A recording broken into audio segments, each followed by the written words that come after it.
Welcome to another edition of Mind Your Business with Yitzchok Saftlas right here on 710 WOR. You're wondering, you're hearing background noise. What's going on? Well, tonight's show was recorded at the Jcon Real Estate Summit. The hosts are the JCC of Marine Park, the Crown Heights Young Entrepreneur, and EPI, Rebzisha Nova Seller. And, some of the sponsors here, Cross River, Meridian, Signature, Madison, H Equities, Vision RE, Esther Rees, PDG Building Consultants, and some others. Tonight's networking event, which took place on Tuesday, July 12th at the Diker Heights Country Club, was for professionals in the real estate industry. And as it looks, there are over 500 people that are here at this incredible event. And the brainchild of it all is Shea Rubinstein. We're going to catch up with him later on in the program. And we're going to, Be'ez Hashem, catch up with a number of elected officials and leaders in our community. David Greenfield, who runs Met Council, and of course he was a fabulous and noted councilman in our area for many years. Kalman Yeger, and a number of other stars on tonight's show. And they're going to share their perspective on the industry and some additional tidbits that can get you ahead in today's business world.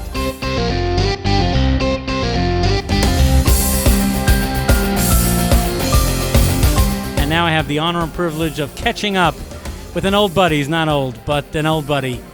Councilman, the Honorable David G. Greenfield. By the way, I'm sorry, I never asked. What's the G? Gavriel? What's the... That's right, Gavriel. Absolutely. Yes. I got it. 100%. A very appropriate name. David, it's great catching up with you. How you doing? I am doing You're carrying amazing. The world on your shoulders. It's really so incredible to be here. First of all, I want to thank you, Yitzchok Saftlas, for your great work. I want to congratulate you on your #1 rated show. Thank you. Really tremendous work that you're doing. Obviously, it's available as a podcast as well. You can check it out on YouTube. Absolutely. Really thrilled by your work. I have to just say that, one of the great joys of my work at Met Council is that we really bring in the most talented people that we can find. And when I got in there, I said, you know what? We need tremendous talent. We have people who work for us, but our external people need to be as well. And we're really thrilled that we were able to reconnect with Bottom Line Marketing Group. You guys do tremendous work, and we're so thrilled to partner with you on that. So thank you so much for the great work that you do for us. So Met Council is doing great. Baruch Hashem. It's challenging times, and we've risen to the occasion. We served over 305,000 people last year. We have 10 different departments. What makes us the largest Jewish tzedakah in America is that all of our 10 departments could each be a medium-sized tzedakah or charity, but together we're tremendously large. We have the largest affordable housing program in the Jewish community. We have the largest free food program in the Jewish community. We have the largest senior program in the Jewish community. We have the largest Holocaust survivor in the Jewish community. We have the largest family violence program, and the list goes on and on and on. So, look, it's a real privilege during challenging times, and the ability to work on behalf of the community is a real privilege, and I'm honored to work with hundreds of professionals every day who give their blood, sweat, and tears for their fellow community members. So it's just been tremendous. So thank you so much. Now, David, the shift from serving the community in government to now to leading one of the leading nonprofits in the world. What is that like? I mean, they're both CBOR. Yeah. No, the biggest change, honestly, really is management. I mean, that's really the biggest challenge. As an elected official, you're really self-driven. You have ideas, and you need to be strategic. You need to understand PR, marketing, strategy, political strategy, interpersonal relationships, and how you get things done through government. And thankfully, Baruch Hashem, I've always understood the intersection of politics and PR and policy. Management, however, is a tremendous challenge for anyone, and you need to be an empathetic manager, but you also need to have accountability, and you need to hire the best people that you can find. And so for me, my real focus as a manager is, let me find the best people, let me empower them to make the right decisions, and let me support them when they need the support. And I find that really to be sort of the critical key to success for me, which is I have tremendously talented people that I brought into the organization, and I support them, and I know that they're doing the right thing. When they have challenges, they come to me and I help them as well. But mostly you want to get out of their way. And I think that one of the biggest challenges that managers have is that there's a tendency to micromanage, and what people don't realize is that we all have different styles. So someone can accomplish something differently, but they're going to get to the place that you want them to get, but not the way necessarily that you would have gone there, and that's okay. And I think that's a challenge a lot of managers have, which is, well, why are you doing it this way? And the answer is, it's okay to do it your own way. As long as I see you're getting the results, I'm happy. And that's really, I think, been the key to our success, is that we brought in the most tremendous talent to the organization. And these people, we back them up and we give them the support that they need. And I speak to them on a regular basis, but they know they have the freedom to execute, and they know that I have their back. And I always tell folks, look, all I'm asking for you is be transparent with me. I don't mind if people make mistakes. I don't want to find out about the mistakes from somebody else. If you tell me you made a mistake, we can work and we can fix it together. If I find out about it from the New York Post, we're going to have an issue. And that's really, I think, what the key to success of managing any large, complicated organization. And thankfully, we're running 10 different departments, each of which have their own management and their own staff and their own directors. And I can tell you, without fail, we have best in class. And I think the reason why we attract such talent is because we have a reputation that we'll let you do what you do best and we'll support you. And that's very exciting for professionals. You don't want to work for someone who's micromanaging you and telling you what to do every single day and asking you, well, why did you do it this way?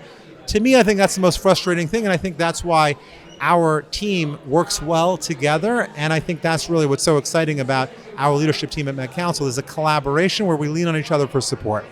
Around 3 years ago, we were here together. Sure. We did a show. And that's when you shared the story, because your MO from way back when we've been together has always been letting people do what they do, but being very hands-on and seeing when something is stupid, something doesn't make sense, let's correct it. So you were talking about borscht going into Borough Park, and then you rerouted it. Exactly. Could you recount that? That was such a great story. Yeah, so look, what we've done over there, and we really perfected the system, is we now have a system of digital food pantries. So if you think Fresh Direct, we're Pantry Direct. And the idea really was that, if you live in Borough Park and you are getting borscht, but meanwhile, the people who are living in Brighton Beach are getting peanut butter, and in Borough Park not eating the borscht, and in Brighton Beach not eating the peanut butter, let's flip it around. And that seems like common sense, but it was an innovation that we made that was very significant.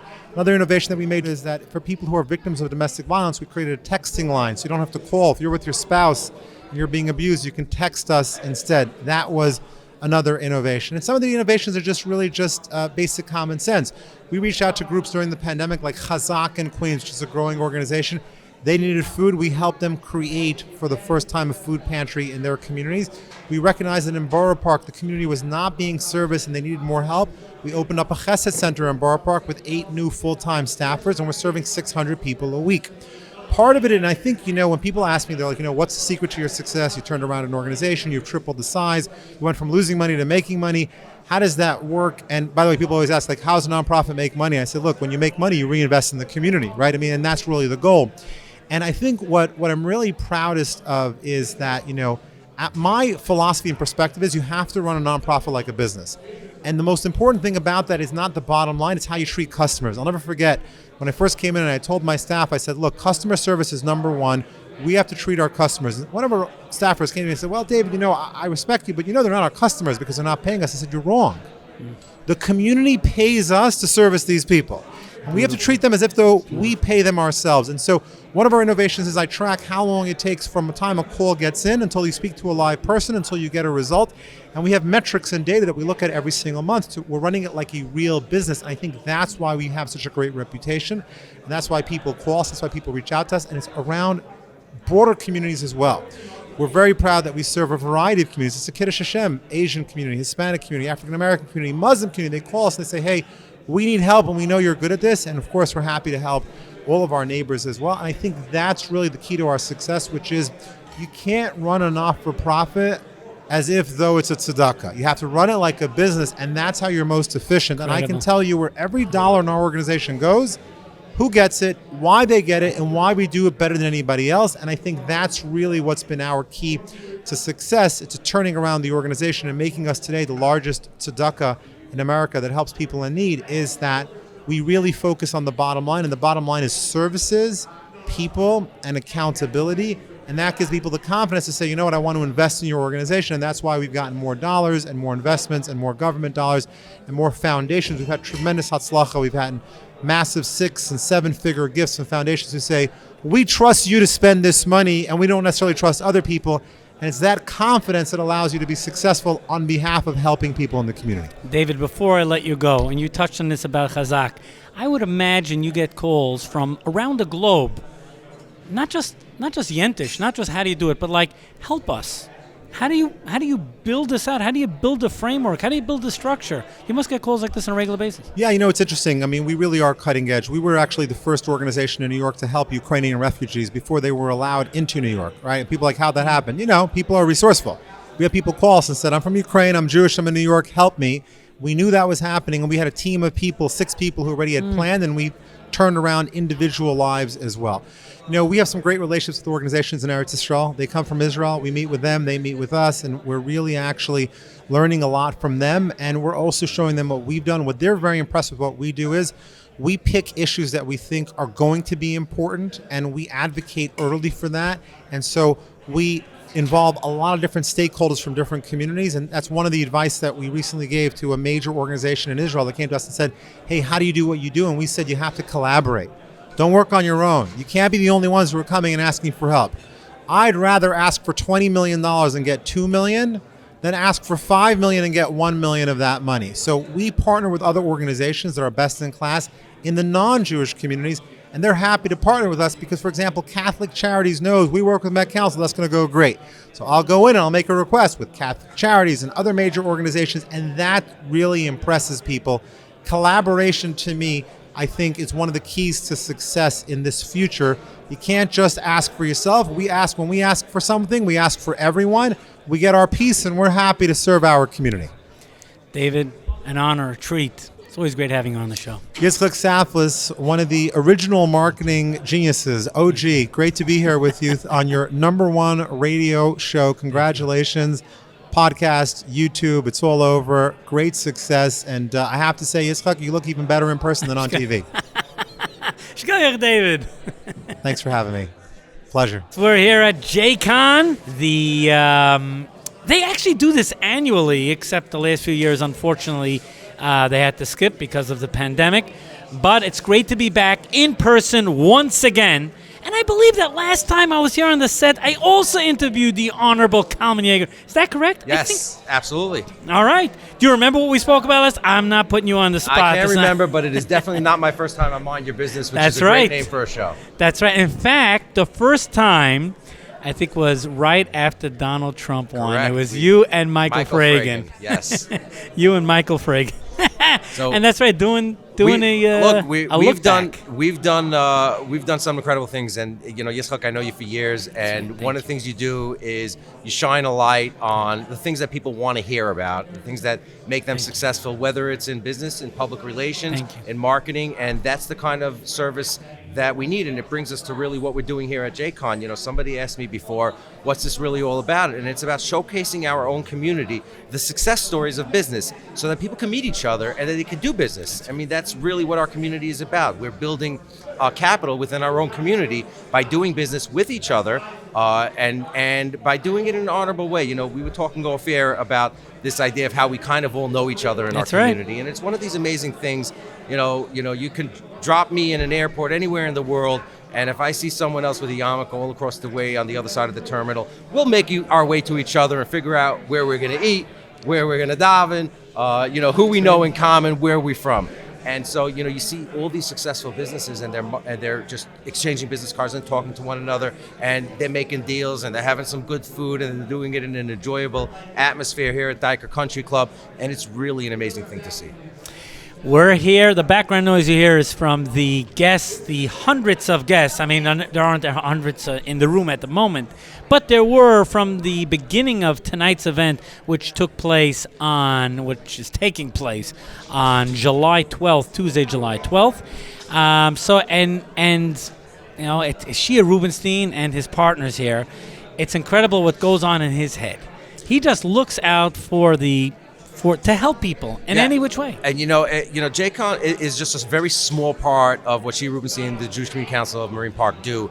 And I'm proud to be a partner of them. I make sure that they get some funding from the city budget every single year. This is my 5th city budget. This is the 5th year that I've made sure that JCC Marine Park has gotten funding. And my predecessor, former Councilman David Greenfield, did the same. It's so important to keep good groups like that, good organizations, funded so that they could do this community service. And the things that we see in public, like Jcon, is just a small fraction of what the JCC MP really does, and it's, whether it's getting people food for Shabbos or getting social services to people or just helping people, make the connections to an elected official, to community resources, to government resources. Those are the things that we rely on a Shea Rubinstein and JCC Marine Park for. We're speaking with the Honorable Councilman Kalman Yeger.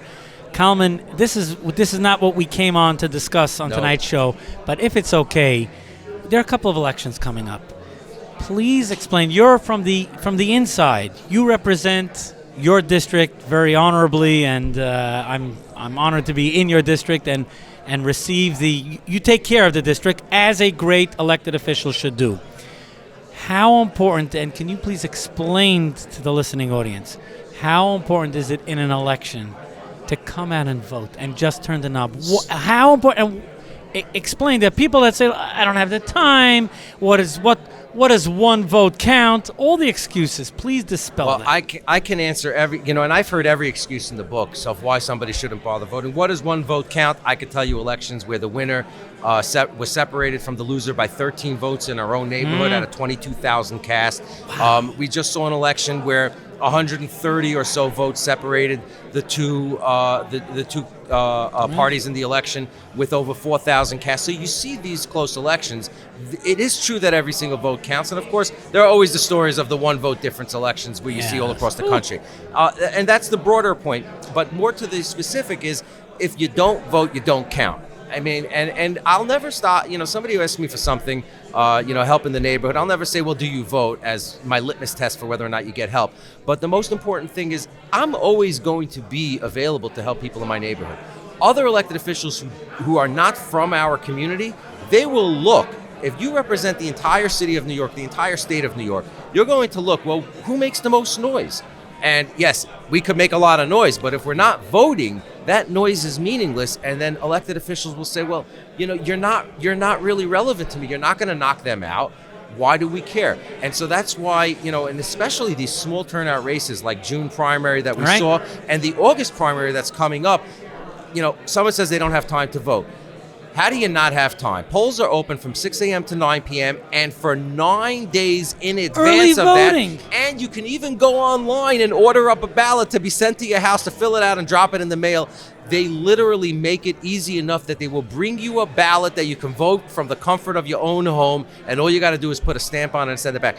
How do you not have time to do that small step for your own community? Kalman, in the recent primary, which came out a day after I just made chasana. I made chasana. Right, yes, I made chasana on Monday night. Chasana Monday night. Mazel tov. Thank you. And Tuesday was the election. And Sunday was early voting, and Monday was a break. But from Sunday to the previous week, for 9 days, there was early voting. I went the previous Wednesday. Yeah. There's no excuse. So I went. We piled in with the family. How long did you wait? I waited. Was it 20 seconds or 30 seconds? I don't remember. I'm sorry, I don't remember how many seconds. And it's incredible.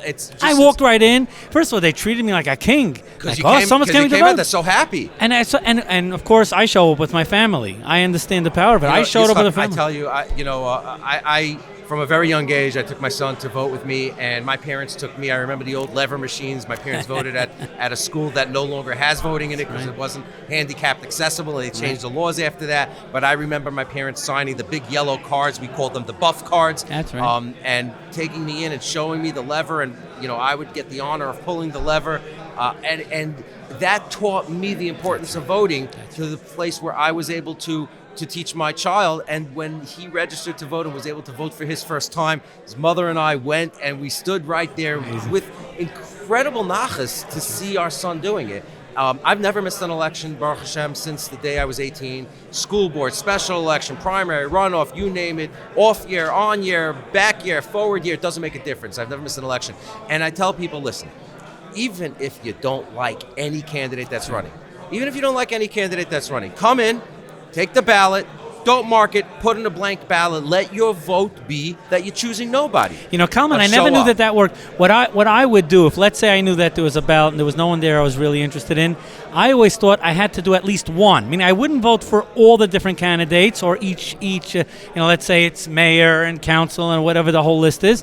and I would just mark off at least one box. I didn't know you could even go there and put it through. You can do that, and I actually saw, that election I was talking about with 22,000 votes. Yeah. It went to a hand count, and I saw thousands and thousands of ballots that had come back in after they had been scanned. Mm-hmm. We spent about 2 months counting them by hand, and I was at the Board of Elections watching them, and I had seen ballots, and every once in a while you would see a ballot, not many, A blank. with nobody vote, and we would talk about it and say, somebody got up, they went out to vote for an election with one office in it, and they voted for no candidate. What a gewaltic statement that they were making. Right. They were just... That's right. They realized the power. That's right. Yeah.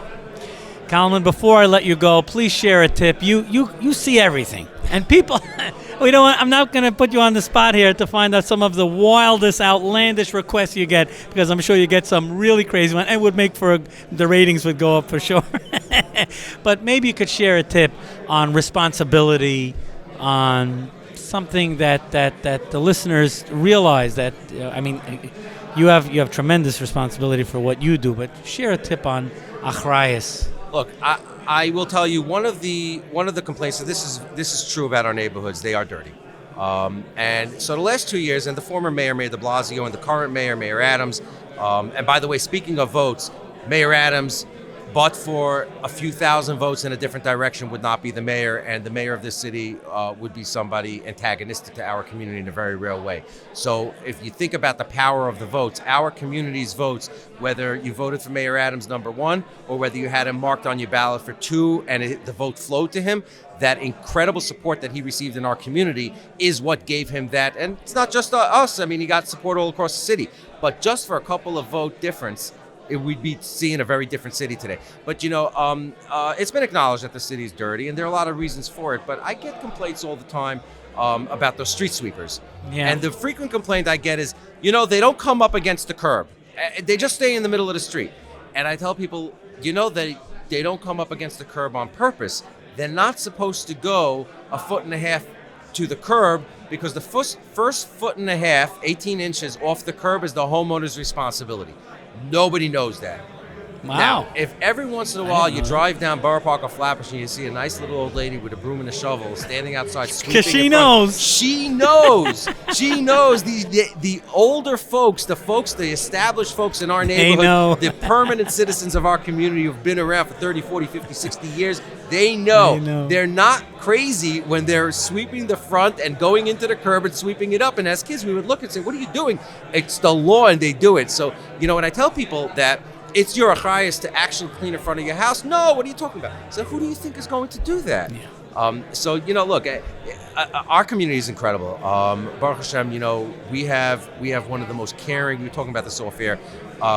From pre-birth to post-death, there is an organization or 2 or 3 or 4 that deals with it. Everything from fertility to birthing to taking care of a mother after that to health care during the course of the life to Lo Elenu when it's all over and it's past. We have Masaskim, and in the middle we have Hatzalah and Chaverim and Shoimrim and Chesed Shalem. It's all the way at the end. We have everything. Mika Amcha Yisrael, what kind of neighborhood, what kind of community is it that takes care of everything? But it's not just us. If you saw the big fire in the Bronx, where a few months ago during the coldest part of the year, snow, and a predominantly Muslim community, and a good number of people unfortunately passed away. Who was out there?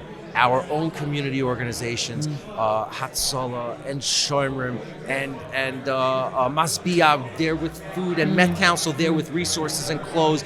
Think about it, what it said. Groups from Brooklyn. That's going out to the Bronx, to a place where they don't know anybody there, but you pay it forward. And I say this all the time. One of the things, the most pro-Israel member of Congress in New York City, bar none, maybe the top 2 or 3, is Richie Torres, member of Congress from the Bronx. And there's probably more Jews in this room and here at this event tonight than are in his district. It's about a partnership between people who aren't alike. That's what makes our community successful and great. Kalman Yeger, a tremendous yeshakayach, as we say every Shabbos, b'chol mi she'yoskem b'tzarech tzibur b'emunah.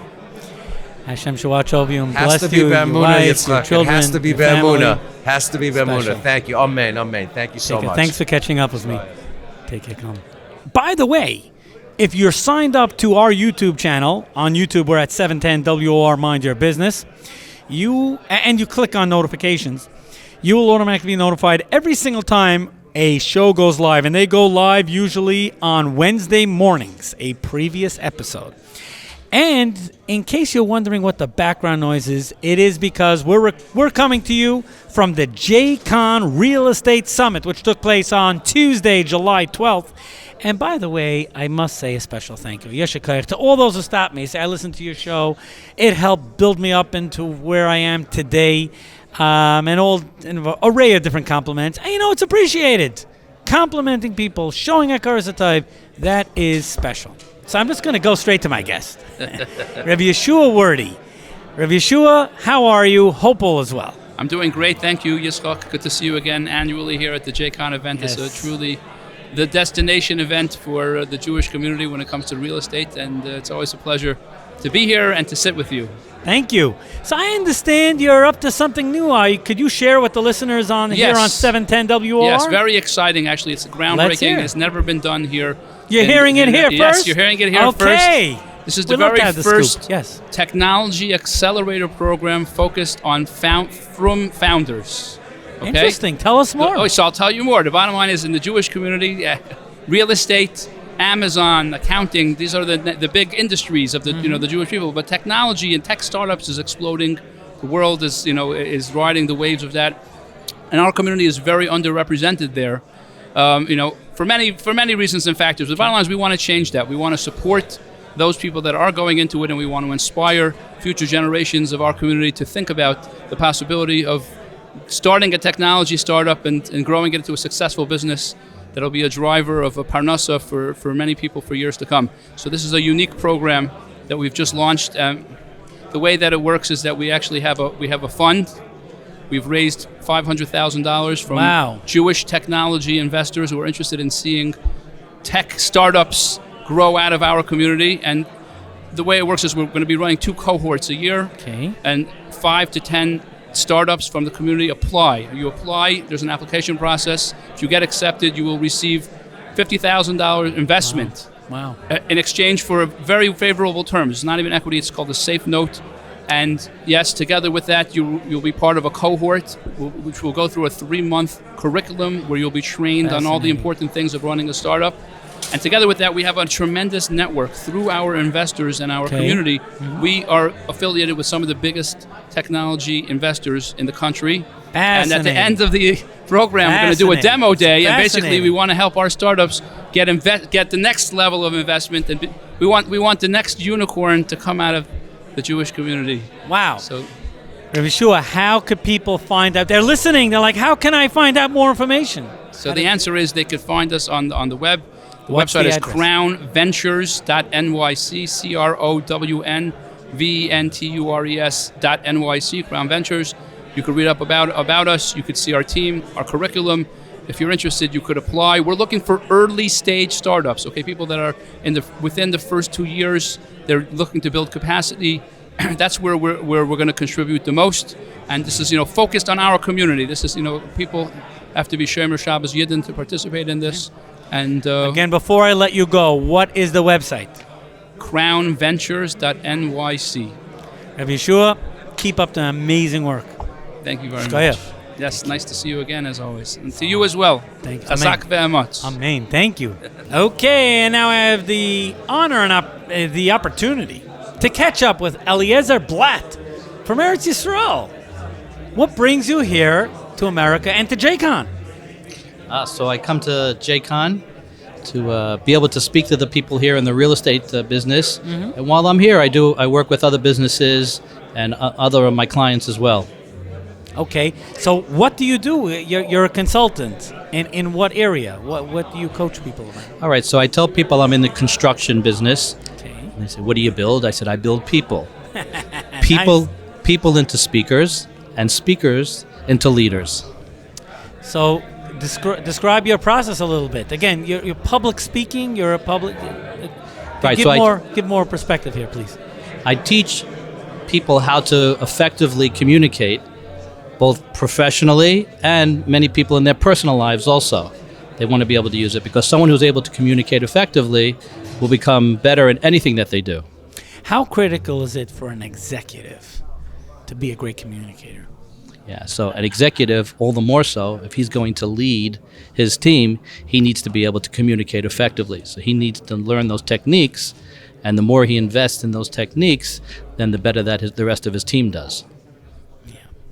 Any final thoughts for the listeners here of Mind Your Business? You don't have to be different to make a difference. Nice. But you can learn certain skills, and I'm teaching these public speaking skills, and people learn them, and people just want to be around other people who can speak effectively. How can people find out more information get in touch with you? So they can find me on LinkedIn. I have a LinkedIn site, or they can... How do they find you? What do they type in? Eliezer Blatt. Yeah, easy. And then, or they can find me on email. I have an email, eblatt6@gmail.com. Sounds great. Wishing you lots of atzlacha. Thank you very much, Yitzchok. And as we close out tonight's incredible show, Shea Rubinstein, the brainchild of this all. Jcon, an annual event. Unfortunately, the last few years had to skip because of the pandemic. But Baruch Hashem, back in person. A number of people, David Greenfield, said, they reminisced. He said how great it is to be back with a crowd, the importance of networking. And we're here with the man who dreamt about it and, more importantly, made it happen. So Shea, I'm turning to you for a takeaway, but then part of my question also is, how do you coach people to take a vision and execute it to reality? Maybe you want to tackle that first, and then we'll get to a recap of tonight? Well, first of all, thank you so much, Yitzchok. It's great to be on the program once again. Thank you. And it's always great having you. Gets my ratings up. There you go. But it also reminds me that you have been here for the past few years, so...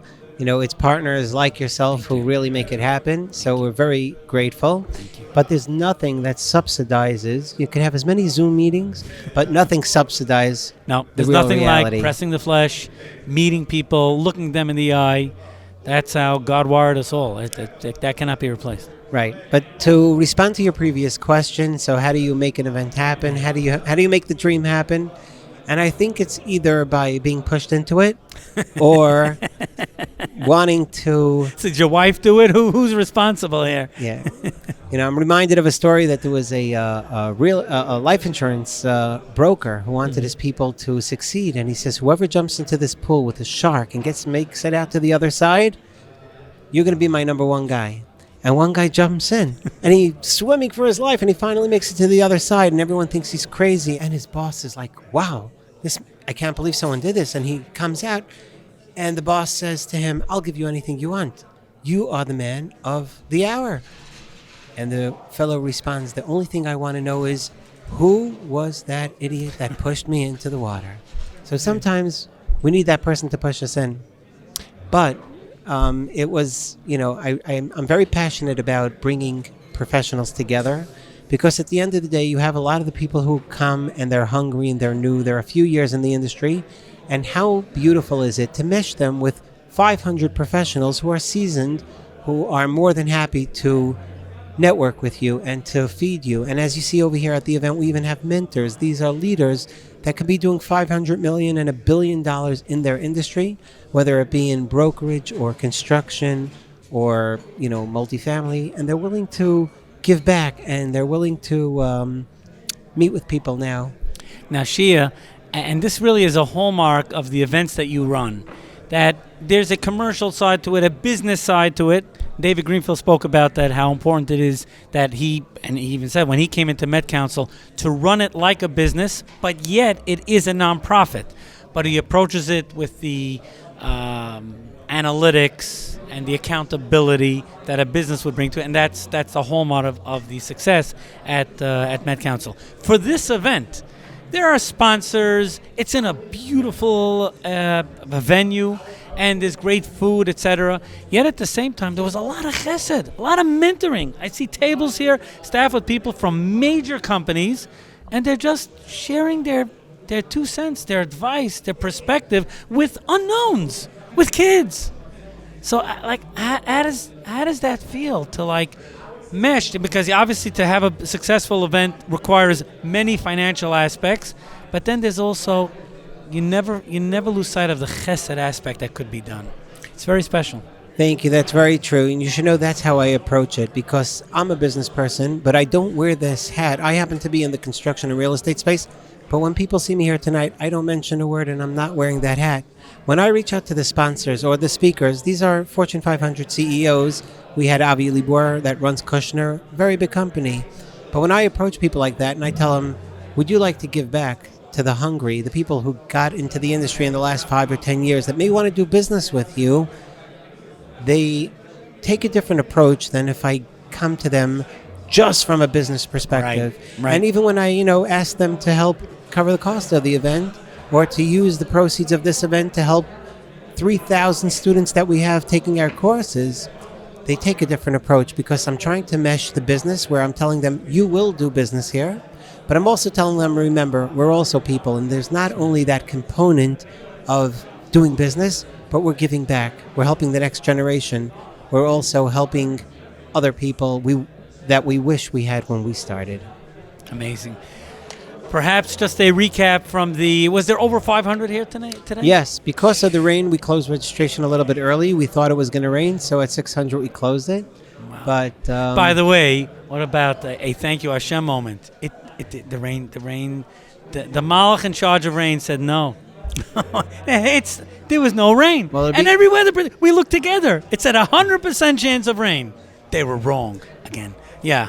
Yeah. Well, I tried mitigating the risk. So I brought the event inside. But it did not rain. Yeah, but it was great. And it was a fantastic event. I couldn't have asked for a better outcome. The most amazing radio station here, live. Thank you. And great speakers, great food, great wine, great people. Amazing. And hopefully a lot of people being, helped and feeling that Very they're accomplished. special. Very special. Shea Rubinstein. Along with, let's give a shout out to the sponsors, to your partners, the Crown Heights. Yes, so my partners in this event were the Rabbi Yoshua Wordy at the Crown Heights Young Entrepreneurs and Rabbi Zisha Novoseller at the EPI Networking. 3 very special individuals. I'm sorry, Shea, of course you're out of that.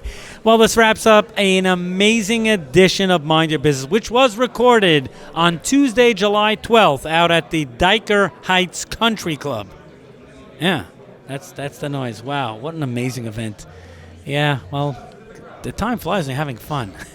Well, it's the end of the show. Have a great week, and tune in again next Sunday night for another great edition of Mind Your Business right here on 710 WOR, the voice of New York. Have a successful week. Thank you for watching, and make sure to subscribe to this channel and be notified every single time a new video goes live. Don't miss out on any of the weekly interviews that I have with top business leaders, sometimes Fortune 500 executives. Hit subscribe and turn on notifications.